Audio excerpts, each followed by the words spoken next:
ನಿನ್ನೆ night CLP meeting ಮುಗಿಸಿ ಇವತ್ತು ಕ್ಷೇತ್ರದಲ್ಲಿ ಒಂದು 2-3 ಬಹಳ ಮುಖ್ಯವಾದಂಥ ಕಾರ್ಯಕ್ರಮಗಳು ಜನರಿಗೆ ಭೇಟಿಯಾಗೋದನ್ನು ತಾಯಿಯವರು ಟೂರ್ ಪ್ರೋಗ್ರಾಮ್ ಹಾಕ್ಕೊಂಡಿದ್ರು. ಬರಬೇಕಾದ್ರೆ ಬೆಳಗಿನ ಜಾವ 5 ಗಂಟೆಗೆ ಕಿತ್ತೂರು ಹತ್ರ ಒಂದು ನಾಯಿ ಅಡ್ಡು ಬಂದು ಡ್ರೈವರ್ ಅದನ್ನು ತಪ್ಪಿಸ್ಲಿಕ್ಕೆ ಹೋಗಿ ಟ್ರಕ್ಕಿಗೆ ಫಸ್ಟ್ ಇಂಪ್ಯಾಕ್ಟ್ ಮಾಡಿದ್ದಾನೆ. ಆಮೇಲೆ ಟ್ರಕ್ಕಿಗೆ ಆದಮೇಲೆ ಸರ್ವಿಸ್ ರೋಡ್ ಕೆಳಗಡೆ ಹೋಗಿ ಮರಕ್ಕೆ ಗಾಡಿ ಗುದ್ದಿದೆ. ಬಟ್ ದೇವರ ಆಶೀರ್ವಾದದಿಂದ ಏನು ದೊಡ್ಡದೇನು ಪೆಟ್ಟೇನಾಗಿಲ್ಲ. ಆದರೆ ಹೇಳಬೇಕಂದ್ರೆ ಭಾಳ ಒಂದು ಸಮಯ ಕೂಡ ಸರಿ ಇರಲಿಲ್ಲ ಅನಿಸುತ್ತೆ. ಹಾಗಾಗಿ ಭಾಳ ಏನು ಇದು ಆಗಿಲ್ಲ. ಆದರೆ ಸ್ವಲ್ಪ ಹಿಂದೆ ಬ್ಯಾಕ್ ಬೋನ್ಗೆ ಒಂದು 2-3 ಮೈನ್ಯೂಟ್ ಫ್ರ್ಯಾಕ್ಚರ್ ಆಗಿದೆ, ಹೇರ್ಲೈನ್ ಕ್ರ್ಯಾಕ್ ಆಗಿದೆ ಅಂತ ಹೇಳ್ತಾ ಇದ್ದಾರೆ ಡಾಕ್ಟ್ರು. ಅದ್ರ ಜೊತೆಗೆ MLC ಆದಂಥ ಚಂದ್ರರಾಜ್ ಹಟ್ಟಿಹೊಳಿಯವರು ಮಾವರು ಕೂಡ ಗಾಡಿಯಲ್ಲಿದ್ದರು.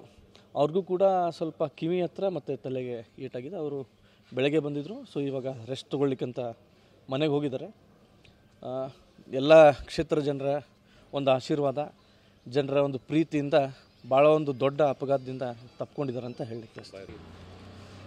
ನಿನ್ನೆ ನೈಟು CLP ಮೀಟಿಂಗ್ ಮುಗಿಸಿ ಇವತ್ತು ಕ್ಷೇತ್ರದಲ್ಲಿ ಒಂದು 2-3 ಬಹಳ ಮುಖ್ಯವಾದಂಥ ಕಾರ್ಯಕ್ರಮಗಳು ಜನರಿಗೆ ಭೇಟಿಯಾಗೋದನ್ನು ತಾಯಿಯವರು ಟೂರ್ ಪ್ರೋಗ್ರಾಮ್ ಹಾಕ್ಕೊಂಡಿದ್ರು. ಬರಬೇಕಾದ್ರೆ ಬೆಳಗಿನ ಜಾವ 5 ಗಂಟೆಗೆ ಕಿತ್ತೂರು ಹತ್ರ ಒಂದು ನಾಯಿ ಅಡ್ಡು ಬಂದು ಡ್ರೈವರ್ ಅದನ್ನು ತಪ್ಪಿಸ್ಲಿಕ್ಕೆ ಹೋಗಿ ಟ್ರಕ್ಕಿಗೆ ಫಸ್ಟ್ ಇಂಪ್ಯಾಕ್ಟ್ ಮಾಡಿದ್ದಾನೆ. ಆಮೇಲೆ ಟ್ರಕ್ಕಿಗೆ ಆದಮೇಲೆ ಸರ್ವಿಸ್ ರೋಡ್ ಕೆಳಗಡೆ ಹೋಗಿ ಮರಕ್ಕೆ ಗಾಡಿ ಗುದ್ದಿದೆ. ಬಟ್ ದೇವರ ಆಶೀರ್ವಾದದಿಂದ ಏನು ದೊಡ್ಡದೇನು ಪೆಟ್ಟೇನಾಗಿಲ್ಲ. ಆದರೆ ಹೇಳಬೇಕಂದ್ರೆ ಭಾಳ ಒಂದು ಸಮಯ ಕೂಡ ಸರಿ ಇರಲಿಲ್ಲ ಅನಿಸುತ್ತೆ. ಹಾಗಾಗಿ ಭಾಳ ಏನು ಇದು ಆಗಿಲ್ಲ. ಆದರೆ ಸ್ವಲ್ಪ ಹಿಂದೆ ಬ್ಯಾಕ್ ಬೋನ್ಗೆ ಒಂದು 2-3 ಮೈನ್ಯೂಟ್ ಫ್ರ್ಯಾಕ್ಚರ್ ಆಗಿದೆ, ಹೇರ್ಲೈನ್ ಕ್ರ್ಯಾಕ್ ಆಗಿದೆ ಅಂತ ಹೇಳ್ತಾ ಇದ್ದಾರೆ ಡಾಕ್ಟ್ರು. ಅದ್ರ ಜೊತೆಗೆ MLC ಆದಂಥ ಚಂದ್ರರಾಜ್ ಹಟ್ಟಿಹೊಳಿಯವರು ಮಾವರು ಕೂಡ ಗಾಡಿಯಲ್ಲಿದ್ದರು.